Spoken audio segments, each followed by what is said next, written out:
피청구인 대통령 윤석열을 파면한다.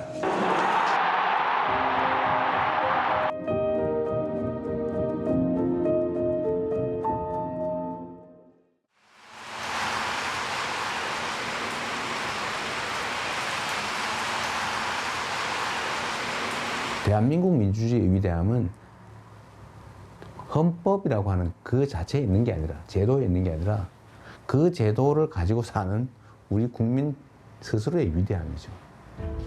억압을 하면 포기하고 좌절하고 굴복하는 게 아니라 결국 그걸 이겨내요. 역사에서 그렇게 보여졌던 거죠. 정말 진정한 의미의 민주적 국가를 훼손하려는 그들의 시도에 대해서 끊임없이 저항해 왔어요. 이번에도 저항한 거죠. 강력한 무력을 동반한 현실적 권력을 끌어내리지 않습니까? 저는 우리 국민들의 이 위대함이 대한민국의 위대함의 원천이라고 생각해요. 아마도 세계사에 남을 일이 될 겁니다. 그런데 겨울이 너무 길고 깊었어요. 근데 그 길고 깊은 겨울을 결국은 우리 국민들이 깨고 나오는 중이잖아요. 아마 겨울이 깊었던 것처럼 봄은 더 따뜻하겠지요. 네. 따뜻한 봄날을 한번 꼭 만들었으면 좋겠습니다. 영원할 것 같던 그 겨울도 가고 이제 봄이 옵니다. 더 아름답고 더 따스한 봄을 우리의 두 손을 함께 잡고 함께 만들어 갑시다. 희망의 대한민국 바로 우리의 손으로 확실하게 만들어 갑시다. 여러분 고맙습니다.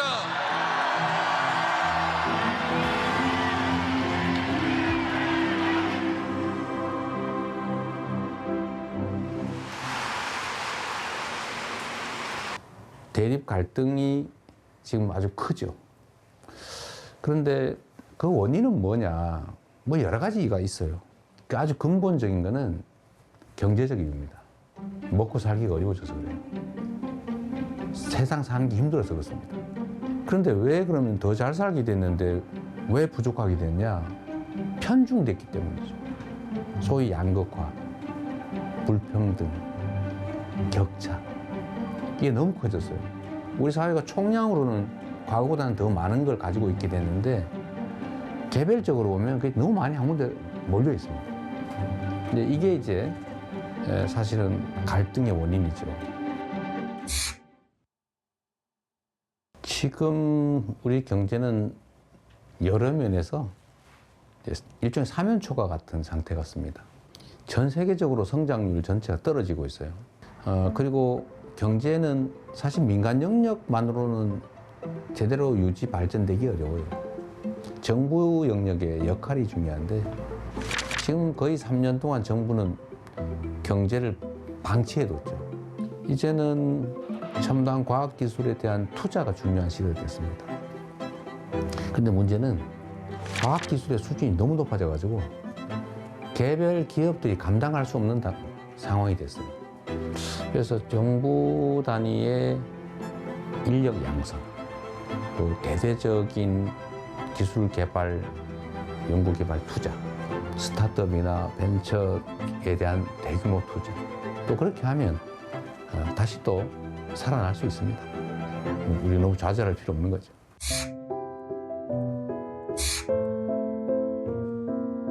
먹고 사는 문제가 가장 중요하다. 이거는 사실은 매우 기능적이고 물질적인 거예요. 고통스럽게 살지 않게 해줘야 한다. 잘 산다라고 하는 건 좀 달라요. 잘사니즘이라고 하면 좀 더 가치지향적이고 좀 정신적이고 고통 없는 삶을 넘어선 더 행복한 삶을 살 수 있는 세상을 만들자. 그런 거라고 봐주시면 되겠어요. 민생 살리는데 색깔이 무슨 의미입니까?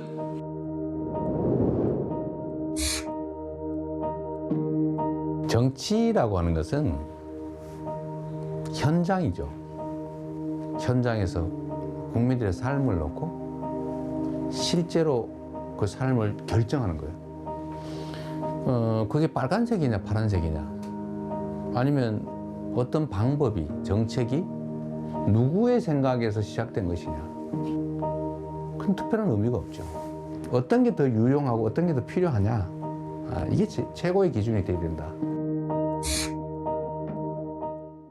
제가 정한 원칙이 있어요.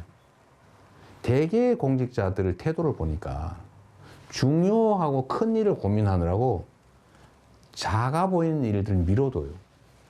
그러니까 엄청나게 쌓여요. 공직자는 100만 명이 걸린 일이냐, 100명이 걸린 일이냐 하면 이 10,000배로 중요한 일이라고 생각하지만 100명이 걸린 일조차도 그 100명은 목숨이 걸린 거예요. 그래서 모든 일이 다 중요하니 작고 쉽고 간단하게 보이는 일을 최대한 빨리 해치운다. 그것도 큰 일을 안 한 건 아니에요. 그건 그것대로 고심하고 있죠. 저는 제 업무 책상에 서류가 쌓여 있지 않아요. 안 쌓아놓습니다.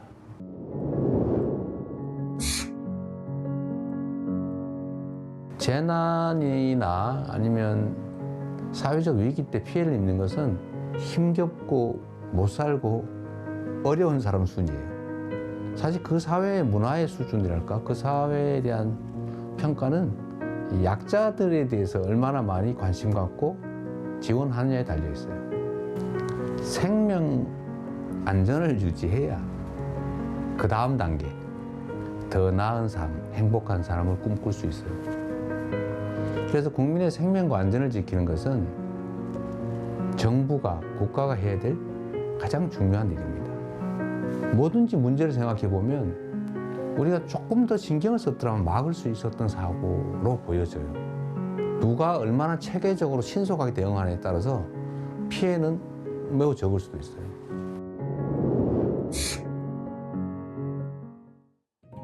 현실적으로 보면 우리가 한미동맹 매우 중요하고 또 한미일 협력 관계도 매우 중요하죠.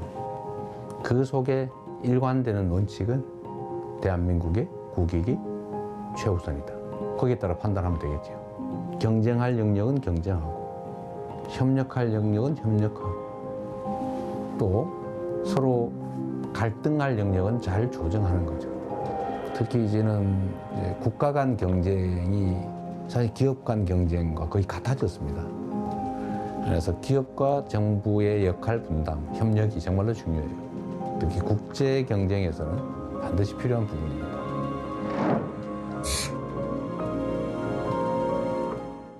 김구 선생이 정말 우리가 먹고 사는 것조차 해결하지 못하는 그 시대에 우리가 꿈꾸는 나라는 문화가 강한 나라다. 문화 강국 얘기를 하셨어요. 정말 저는 우리의 역량을 통찰한 정말 해안이었다. 지금 문화 영역에서는 정말 세계를 상당 부분 선도하고 있지 않습니까? 그럼 우리 K컬처, 한류라고 보통 부르지 않습니까? 근데 여기에 더해서 이제는 K민주주의, 아마 이번 2번에 걸친 촛불혁명, 빛의 혁명을 통해서 무혈의 평화혁명으로 현실 권력을 끌어내리는 세계사에 없는 이런 일들이 민주주의의 이름으로 이루어졌지 않습니까? 정말 위대한 민주주의의 힘을 보여준 거죠. 대한민국이 세계를 선도하는 여러 영역들이 있다고 봐요. 저는 이런 것들을 K 이니셔티브라고 좀 통칭하고 싶습니다. 우리가 비록 규모는 적지만 소프트 파워 측면에서는 세계를 여러 영역에서 선도할 수 있겠다는 생각이 들어요. 그런 나라 한번 꼭 만들어 보고 싶어요.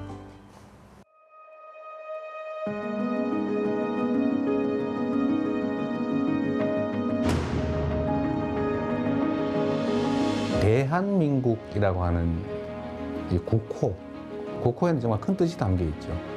민국, 국민의 나라, 민중의 나라. 이 민자는 백성이죠, 백성. 흰옷 입은 사람들, 평범한 사람들. 이 평범한 사람들의 나라. 그리고 작지만 큰 나라죠. 많은 사람이 희망을 가지고 행복한 삶을 꿈꾸는 그런 세상이 봄나라 아니겠어요? 진짜 대한민국을 만들고 싶습니다. 그냥 이름만 있는 대한민국이 아니라 진짜 대한민국. 그리고 그 대한민국은 대한국민이 만들어가는 거죠. 그 대한국민의 훌륭한 도구, 최고의 도구, 이재명이 되고 싶습니다.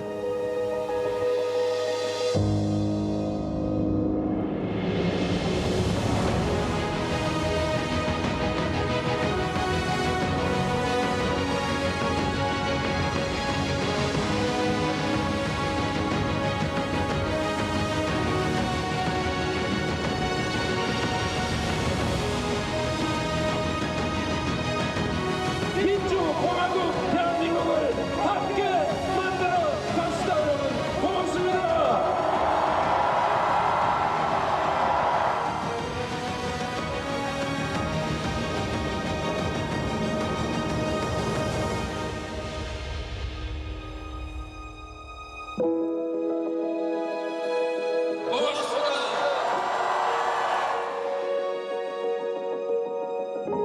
진짜 대한민국을 만들기 위해 대통령 선거에 출마합니다.